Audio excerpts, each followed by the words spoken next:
നിവിൻ പോളി നായകനായ action hero Biju എന്ന സിനിമയിൽ പോലീസ് സ്റ്റേഷനിൽ വെച്ച് പ്രതിയെ കൊണ്ട് പാട്ട് പാടിക്കുന്ന ഒരു സീനുണ്ട്. ആ പാട്ടും കഥാപാത്രവും ഇന്നും നമ്മുടെ എല്ലാം മനസ്സിൽ നിറഞ്ഞു നിൽക്കുന്നതാണ്. എന്നാൽ പ്രതിയല്ലാത്ത ഒരാൾ പാട്ട് പാടണമെന്നാവശ്യപ്പെട്ട് പോലീസ് സ്റ്റേഷനിൽ വരികയും പാട്ടുപാടുകയും ചെയ്യുന്ന വീഡിയോ ആണ് ഇപ്പോൾ സോഷ്യൽ മീഡിയ ഒന്നടങ്കം ഇപ്പോൾ ഏറ്റെടുത്തിരിക്കുന്നത്.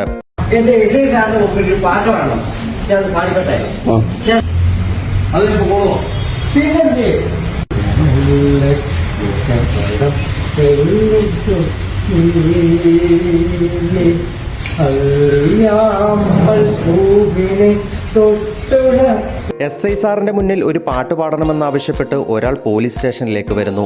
ഇത് കേട്ട് പോലീസുകാർ ആദ്യമൊന്ന് സംശയിച്ചെങ്കിലും പിന്നീട് SIക്ക് മുന്നിൽ ആളെ കൊണ്ടു നിർത്തി. പാട്ട് പാടിക്കഴിഞ്ഞാൽ പോകാമോ എന്ന് പോലീസ് ചോദിച്ചു. ഉടൻ ഞാൻ പൊയ്ക്കോളാം എന്ന മറുപടിയും കിട്ടിയതോടെ വന്നയാളുടെ ആഗ്രഹം അടിമാലി SI സിജു ജേക്കബ് സാധിച്ചു കൊടുത്തു. പാടുന്നതിനൊപ്പം SI വീഡിയോ പകർത്തി. പിറകിൽ നിന്ന് മറ്റൊരു പോലീസുകാരനും വീഡിയോ എടുത്തു. ഇത് വ്യാപകമായി ഷെയർ ചെയ്യപ്പെട്ടതോടെ പോലീസ് സ്റ്റേഷനും പാട്ടുകാരനും വൈറലായി. അടിമാലി സ്റ്റേഷനിലാണ് പാട്ടും SIയുടെ വീഡിയോ പിടുത്തവും വൈറലായത്. ചിന്നപ്പാറ ആദിവാസി കോളനിയിലെ അനന്തപത്മനാഭനാണ് പോലീസ് സ്റ്റേഷനിലെത്തി പാട്ട് പാടണമെന്ന് ആഗ്രഹമറിയിച്ചത്. വീഡിയോയിൽ SI സിജു ജേക്കബ് താൻ റെക്കോർഡ് ചെയ്തത് ഇയാളെ കാണിക്കുന്നതും ഗായകൻ SIക്ക് സല്യൂട്ട് അടിക്കുന്നതും കാണാം.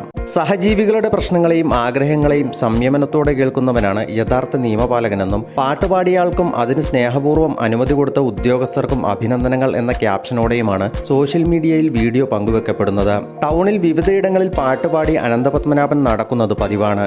വിവിധ സർക്കാർ ഓഫീസുകളിലും ഇത്തരത്തിൽ പാട്ടുപാടിയെത്തുമെങ്കിലും പോലീസ് സ്റ്റേഷനിലെത്തുന്നത് ഇതാദ്യമായാണ്.